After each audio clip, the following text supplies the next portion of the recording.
Salve entusiastas, meu nome é Marcelão e esse é o vídeo de número 68 da cronologia dos X-Men, esclarecendo todas as dúvidas a respeito do universo dos Filhos do Átomo e sua evolução ao longo dos anos. Nesse vídeo falaremos sobre duas revistas, duas histórias. A primeira é a revista The X-Men número 32 de 1967. Bom, o vilão é mais uma vez o Fanático, o Juggernaut, né? Que ele está classificado no universo Marvel como nível ameaça nível Thor. O que isso significa? Que ele figura entre os seres mais poderosos fisicamente do universo Marvel. Inclusive ele já saiu na mão com o poderoso Thor de igual para igual. E quase que o Thor não vence, tá? Para vocês verem o tamanho do perigo que ele é. Ele está ali no nível 100, né, que a Marvel classifica como nível 100, que está o Thor, o Hulk e ele, né, entre os mais fortes, nível de força. Ele já derrotou o Coisa do Quarteto Fantástico, que todo mundo sabe que é um dos mais poderosos, com 3 golpes. Ele derrubou o Coisa com 3 golpes. E já enfrentou o Hulk também. Tá? O Juggernaut, ele possui uma vasta gama de poderes. Ele não se cansa, ele é virtualmente indestrutível. Possui um campo de força que ele pode expandir, que está em volta do corpo dele, né? Ele não precisa comer, beber, respirar.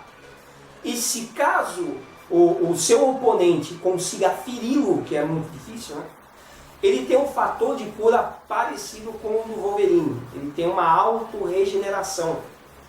A sua armadura, o traje que ele utiliza, é psiônico, é energia psiônica. Para quem não sabe o que é energia psiônica, é uma energia que atua no campo físico-material. Tá? Então, o elmo dele e a roupa dele é o mesmo material que é feito as faixas de Cyttorak. E eu vou falar para você mais um pouco daqui, mais para frente do que se trata. Os X-Men, eles estão em uma confraternização social. Ou seja, eles estão reunidos em um restaurante e essa festinha que foi feita foi para comemorar os 18 anos do Bob Drake. Né? Estão presentes, além dos X-Men, a Zelda, a e o anjo que chega com a Candy Salter, que eu falei para vocês que eles se reencontraram no vídeo passado. Inclusive eu quero comentar com vocês que eles se conhecem, a Candy e o Warren, desde a infância, desde crianças. É aquela amizade que começa na infância e vai indo embora, né? Assim, eles estão conversando, se divertindo ali, né, no ambiente do salão com música. Inclusive o Scott aproveita para dançar com a Jean Grey, né? E durante essa confraternização eles têm a oportunidade de se afastarem, né? O Scott, pela primeira vez, ele conversando com a Jean, ele deixa claro do porquê que ele é tão antissocial, né, tão sério. Ele fala que é o medo que ele tem do poder dele, do descontrole do poder dele, que pode matar as pessoas com muita facilidade. Ela passa a entender, né, esse lance, esse comportamento antissocial que ele tem. Né? O Bob Drake, ele tem aquela proximidade, né, com a namorada dele, né, com a Vera, e os dois têm aquela coisa de namoro mesmo, né? Aquela proximidade que se torna um namoro. Né? Até ocorre, durante essa confraternização, a invasão dos motoqueiros, que eu não vi muito sentido, não é? Mas os quadrinhos da época, como eu sempre falo para vocês. Aparece uma gangue de motoqueiros ali para hostilizar eles no meio da festa. Aí os X-Men procuram, para não despertar desconfiança, né, para as pessoas notem que são os X-Men, né, e apesar de eles estarem com trajes civis, evidentemente, eles utilizam os recursos que eles têm para não chamar muita atenção e derrotar a gangue de motoqueiros que invadiu ali a festa do Bob sem ser convidados. Né? Enquanto isso, na mansão, o professor Xavier ele está numa área restrita, inclusive aos alunos dele. É um laboratório que ele tem e que ele se isolou para tentar resolver um problema que ele teve, né, com o irmão dele, que é o Caim Marco. Ele inclusive está com o Caim confinado dentro desse espaço, né, desse laboratório. E o Caim está até sentado numa cadeira desacordado, do mesmo jeito em que ele estava quando enfrentou os X-Men, naquela ocasião em que o Xavier atacou a mente dele, né? E assim, nessa ocasião ele foi entregue para as autoridades, mas como o quadro dele não teve nenhuma evolução, ele fica naquele estado, parece que ele está em coma, né, em estado catatônico, o Xavier pediu para as autoridades, que ele tem aquela proximidade com as autoridades, ele pediu a custódia do Caim Marco para ele tentar resolver esse problema. Ele levou ele para o laboratório. Os X-Men não sabem disso, né, os alunos deles não sabem. E ele foi tentando criar uma maneira de recuperar a mente do Caim. Ele criou um equipamento tecnológico, né, que, em tese, pode libertar o Caim Marco da influência do Juggernaut, retirar aquela magia, aquela energia arcana que tem no corpo dele, que dá o poder para ele, para que ele possa ser resgatado. Então Xavier ele coloca um dispositivo na cabeça do Caim, que está desacordado na cabeça dele, e ele consegue, porque esse dispositivo ele amplia os poderes mentais do Xavier, né? Ele consegue encontrar a mente do Caim Marco ali, né? Só que nesse momento ocorre uma invasão mental, né, de uma mente alienígena. Isso faz com que a máquina seja sobrecarregada e explode. A máquina acaba, né, sofrendo uma pane e ela explode. Com a explosão, o Xavier fica desacordado. E acorda o Juggernaut, o Caim Marco, né? E assim, quando ele nota que o professor está ali desmaiado, ele decide, ele pega o elmo psiônico dele e decide que vai aguardar a chegada dos outros X-Men para destruir eles ali, todos eles, né? Ele acredita que o Xavier está morto, né? Porque o Xavier está desacordado ali, e ele fica aguardando a chegada dos outros X-Men, né, para surpreendê-los, né? Assim que os X-Men chegam na mansão, eles desconfiam, né, porque eles saem separadamente. À medida que eles vão chegando, eles vão estranhando a atmosfera da mansão. Evidentemente que esse instinto faz com que eles se coloquem os trajes de moléculas instáveis que eles têm, né? E eles começam a procurar o professor. Nesse momento, o cérebro ele denuncia que existem, ou que existe uma outra presença dentro da mansão além da deles. Isso, quando eles se ativam desse alarme que o cérebro está acusando, o cérebro é puxado para baixo, ele é destruído. É interessante, que é a segunda vez que o cérebro é destruído. A primeira foi pelo Magneto e agora por um inimigo que eles ainda não sabem quem é, né? O cérebro afunda assim no chão e é destruído.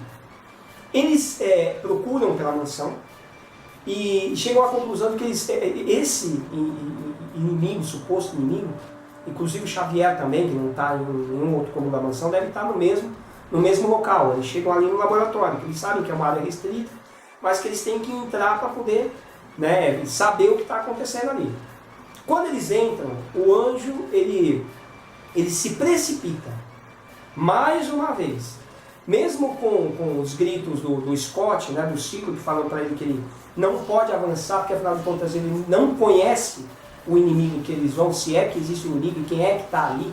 Não conhecendo o inimigo é muito perigoso você se expor, mas o Warren vai na direção ali de um amontoado de caixas que tem na sala, e quando ele chega próximo, ele é atingido pelas caixas, porque quem estava atrás era o fanático que expande seu campo de energia, campo de força, eu comentei com vocês que ele tinha, fazendo com que o Warren perca os sentidos ali, logo de cara. Assim que eles presenciam o fanático, o Ciclope pede para a equipe assumir a postura de combate F1, que significa assim, o Homem de Gelo e o Fera, eles vão por trás do oponente para efetuar ataques, né, cruzados, né, um passa pelo outro, eles vão por trás, passa. Só que o que acontece? O fanático ele prevê esse ataque. porque ele sente que o poder que o Xavier tinha de ler mentes, de analisar o ambiente, está com ele. Isso é uma habilidade que ele adquiriu depois da explosão que ocorreu ali quando os dois estavam ligados à máquina. E isso faz com que ele crie um contra-ataque que anula o ataque do Fera e do Homem de Gelo, derrubando rapidamente os dois. Nesse momento, o Scott pede para Jean Grey sair e procurar uma forma de deter o fanático. Nesse momento que ela está usando a telecinese dela para tentar sair do local, o Juggernaut ele dá uma porrada no chão, né? Ele dá um golpe muito forte que cria um abalo sísmico, que faz com que a Jean Grey perca a concentração dela e ela caia. O Scott, nesse meio tempo, ele está atacando o Juggernaut com as rajadas ópticas dele. Só que o fanático ele resiste, ele não pode ser abatido. Mesmo com o poder maior que tem nos X-Men, que é as rajadas ópticas do Cíclope, não surtem efeito nele. No momento em que ele atinge o solo, né, com a porrada que ele dá, o abalo também afeta o Scott, que perde os sentidos. Ou seja, ele derrotou facilmente os X-Men ali. Nesse momento, ele chega à conclusão de que ele quer desabar a mansão em cima dele, ele vai destruir tudo em cima dele, soterrar todos eles aí. Só que uma voz na cabeça dele diz para ele que ele tem que sair dali. É que o melhor a fazer, que eles precisam dele rapidamente em outro local. E eles deixam claro que esses seres que estão falando na mente dele é a organização criminosa do Fator 3. E eles têm planos para o Juggernaut. E o Juggernaut acaba saindo dali mesmo, né? Ele não destrói a mansão e sai fora dali. Só que quando ele, no princípio do momento que ele ia derrubar, começar a golpear o alicerce da mansão, ele chega a fazer um pouco isso, ele consegue expor um cano d'água, né, que enche ali, os X-Men estão tudo caído, e esse cano d'água acaba acordando eles, recuperam os sentidos. Né? E eles encontram o professor desacordado e leva o professor ali, né, para o cômodo dele, né, e eles precisam agora encontrar uma maneira de fazer com que ele recupere os sentidos. E o Juggernaut, por outro lado, está indo de encontro ao Fator 3. Né? Bom, o que tinha para falar para vocês a respeito dessa história é isso. Vamos à próxima história. Bom, essa aventura ela se passa na revista The X-Men número 33 de 1967. E o inimigo é o Juggernaut, evidentemente, mesmo porque essa revista é a conclusão da história anterior. Né? Só que assim, eu vou aproveitar para você, vou aproveitar e falar para vocês a respeito da fonte de poder do Juggernaut. Vou falar para vocês a respeito do Cyttorak. O Cyttorak é uma entidade imersante do universo carmesim. Ele é cultuado por alguns, tanto como um deus como um demônio. Ele é a entidade suprema do universo carmesim. Há muito tempo atrás, ele perdeu um confronto que ele teve, né, como se fosse uma aposta, uma competição que ele teve com entidades muito poderosas. Isso fez com que ele ficasse confinado no universo carmesim. Só que, procurando se vingar do mundo exterior, do mundo material, ele criou a joia Cyttorak, para poder fazer com que várias pessoas se tornassem criaturas imbatíveis, invencíveis. O objetivo era criar vários Juggernauts. Só que ele foi encontrado e confrontado pelo Ancião. O Ancião, né, não sei se quem lê muito quadrinho já sabe quem é o Ancião. O Ancião foi aquele mago extremamente poderoso que treinou o Doutor Estranho. Ele iniciou o Doutor Estranho nas artes místicas. Ele teve um confronto direto com o Chorak, que é uma criatura, um guardião da gema Cyttorak. Ele confrontou o Chorak e baniu ele para o interior da gema também, fazendo com que só existisse uma gema. E ela foi colocada no interior de uma caverna, né? Nas profundezas de uma caverna, onde tinha um altar destinado ao Sitorak. Né? E foi nessa caverna que o Kaimaku, na época da Guerra da Coreia, encontrou a joia, entrou em contato e se tornou o Juggernaut. Então, o Rubi foi criado pelo Sitorak com o objetivo de criar um exército de criaturas imbatíveis. Mas em função da intervenção do ancião, ela se tornou uma única joia que foi confinada dentro, no interior de uma montanha ali, onde estava o altar, o templo destinado ao Sitorak.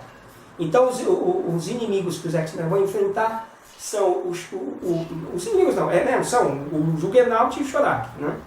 E mais uma coisa interessante que eu queria falar para vocês. O Sitorak, ele possui as faixas de Sitorak, né? Que inclusive o Doutor Estranho cita muito isso nos quadrinhos e foi mostrado para vocês. Talvez vocês não tenham notado, mas as faixas de Sitorak, ela aparece no longa, né, Os Vingadores Guerra Infinita. É aquelas faixas vermelhas que o Doutor Estranho ele manifesta, né? Ele cria, né? Ele utiliza o poder dele para tentar conter o Thanos. Ele cria aquela magia invocando as faixas de Sitorak. As faixas de Sitorak são justamente fontes de poder, né, do Sitorak, que aparece nos filmes dos Vingadores. Né?